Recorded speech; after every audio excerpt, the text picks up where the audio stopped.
Palliative Care in Chronic Illness. Peer Education by Catherine Edmonds, Misty Lewis, Crystal Ryan, and Lauren Wright. The educational focus of this project is to improve the nurses' understanding of palliative care as well as their ability to recognize patients with illnesses appropriate for palliative care and to promote early intervention. The focus is new staff nurses, but it is also appropriate for experienced nurses.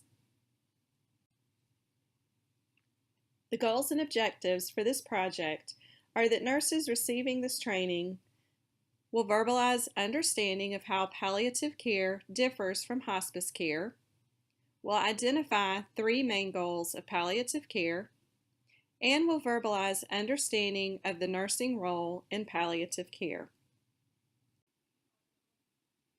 What is palliative care? Palliative care is an interdisciplinary approach that allows a person to simultaneously receive curative treatment and symptom relief treatment. Palliative care is offered to anyone with a serious or life-threatening illness, no matter their age, that adversely affects their activities of daily living and/or reduces their life expectancy.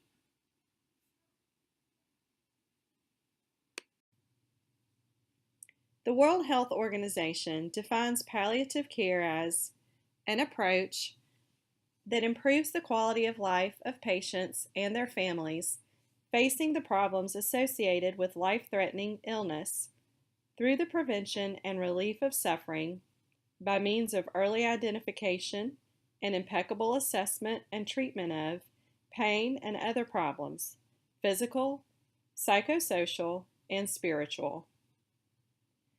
The main focus of this specialty is to relieve pain and control symptoms while improving the quality of care for patients, their families, and the healthcare system.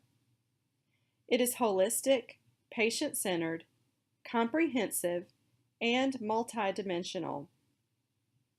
Palliative care addresses not only the physical aspect of illness, but also the psychological, social, and spiritual dimensions. Demographic changes in the population of the United States are increasing the demand for palliative care. There are growing numbers of baby boomers turning 65, and at the same time, people are living longer as a result of healthcare technology improvements. Older adults often have multiple chronic illnesses. Some examples of chronic illnesses that may require palliative care are Alzheimer's disease, congestive heart failure, cancer, chronic kidney disease, type 2 diabetes, COPD, cystic fibrosis, AIDS, multiple sclerosis, Parkinson's disease, rheumatoid arthritis, drug-resistant tuberculosis, neurological disease, and liver disease. Palliative treatment provides holistic care for patients whose diseases are not responsive to curative treatment. Palliative care is usually provided by an interdisciplinary team of nurses, physicians, social workers, chaplains, physical therapists, occupational therapists, respiratory therapists, and dietitians. The major difference between palliative care and hospice care is that palliative care allows a patient to receive curative and palliative treatments. Palliative care focuses on the care of patients with a life-threatening chronic illness, which may also include terminal illnesses. Goals for the patient include comfort and relief from pain and other related side effects of the illness, while achieving the best quality of life possible for as long as the patient has to live. Palliative care is appropriate at any stage of the illness and for any life-threatening illness. Palliative care also focuses on assisting the patient's family cope with the illness and their own grief. Hospice is a concept of care which falls under the palliative care umbrella. Hospice is a model of care for the terminally ill patient who usually has less than 6 to 12 months to live and makes a decision to forego curative treatment. Pain management and alleviating any other discomfort, such as nausea and vomiting, is priority of care. The needs of the patient's family are also addressed. In addition to meeting physical needs, psychological, social, and spiritual needs of the patient and their family is a focus of hospice care as well. The hospice nurse must be prepared to listen to feelings of denial, depression, and anger. Spiritual needs may be met by incorporating a chaplain or pastor or participating in prayer or meditation. Hospice care is provided in a variety of facilities, such as in the hospital setting, long-term care facilities, and many times at home, so the dying patient is comforted by a familiar environment.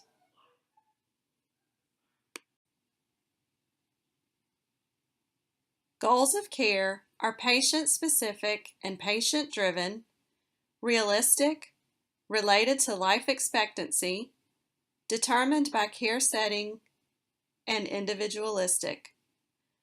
The overall goals of palliative care are to manage pain and symptoms, to optimize quality of life, and to provide emotional support of the patient and their family.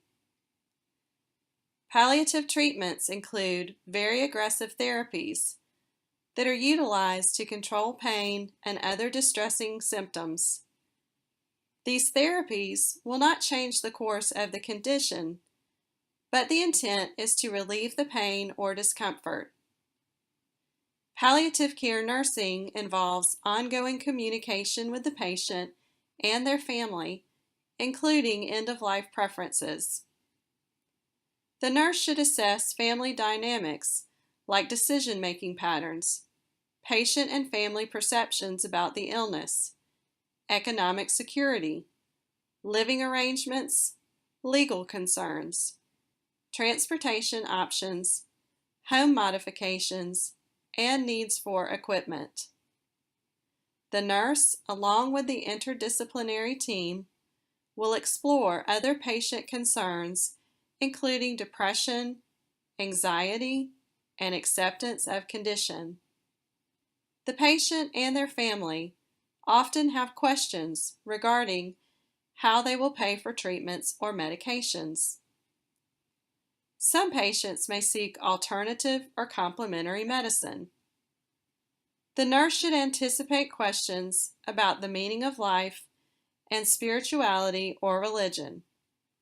The nurse should also anticipate identifying patients and families at risk for complicated grief and bereavement, and be prepared to provide information on resources available, including intensive psychosocial support, bereavement services, support groups, and counselors.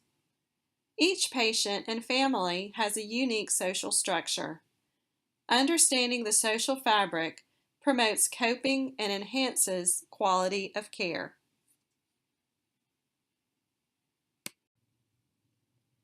The nurse's first priority in palliative care is to identify patients in need of palliative care and refer them promptly to interdisciplinary palliative care teams.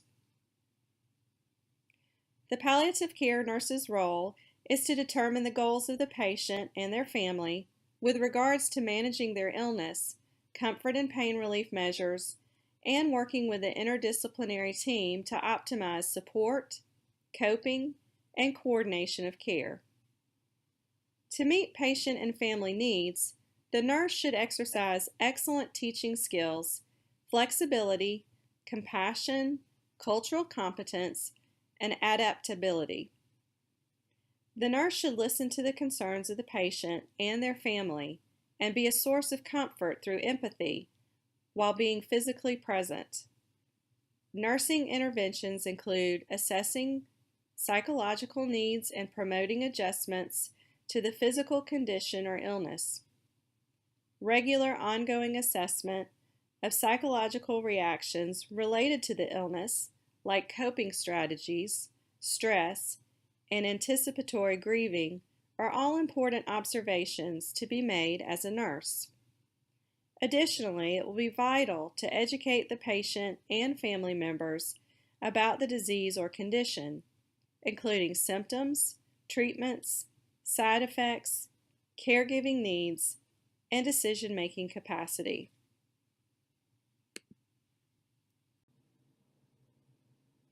Palliative care is provided in a variety of settings. Inpatient settings can include the ICU, a palliative care unit, or any unit provided that a palliative care consultation team is available. Inpatient settings often have a home-like and relaxed atmosphere. Outpatient settings for palliative care include the patient's home, long-term care facilities, rehabilitation facilities, and hospice. There are many tangible benefits to palliative care. It provides evidence-based measures for symptom management and reduces unnecessary hospitalizations and use of healthcare services. Palliative care also offers patient-centered care that places the role of end-of-life decisions in the hands of the patient and their family. Palliative care also provides emotional and spiritual support for the patient and family. Palliative care honors patients' wishes for dignity. It provides evidence-based measures for good symptom management, demonstrates partnering and collaboration with patients, family, staff, and palliative care team, and provides a common platform to discuss goals of care and advance directives. Palliative care has reduced the burden of the cost of dying for Medicaid beneficiaries by reducing the length of stay in ICUs, reducing the number of deaths in ICUs, and increasing the number of referrals to hospice care. Interdisciplinary palliative care teams in inpatient settings are improving the quality of care for chronically ill patients while reducing costs of their care. One way this has been accomplished is by curbing the use of the most expensive life-sustaining treatments.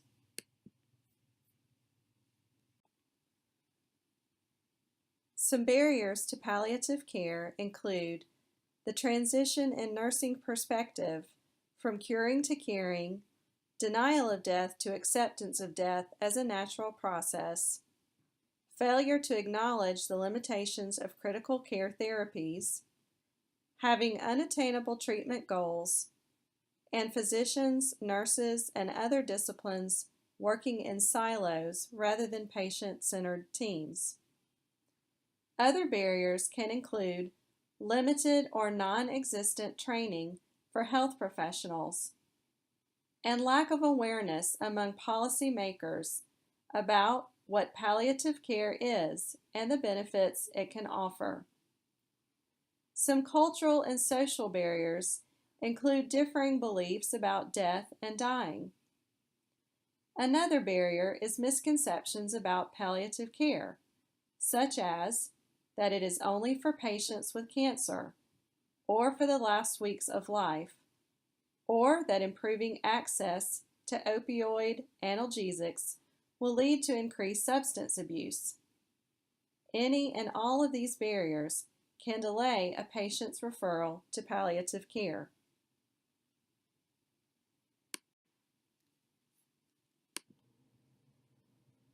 What can be done to enhance the incorporation of palliative care in our healthcare system? It begins with healthcare policy. Health system policies that tie palliative care services into the structure and financing of national healthcare systems are needed, as well as policies for strengthening and expanding human resources to include training of healthcare professionals, incorporating palliative care into the core curricula of all upcoming health professionals, and educating volunteers and the public, and a policy for medicines that will ensure availability of essential medicines for symptom management, in particular, opioid analgesics for pain relief and respiratory distress. At the microsystem level, earlier interventions of care is needed, as well as recognizing the right for all citizens to have palliative care.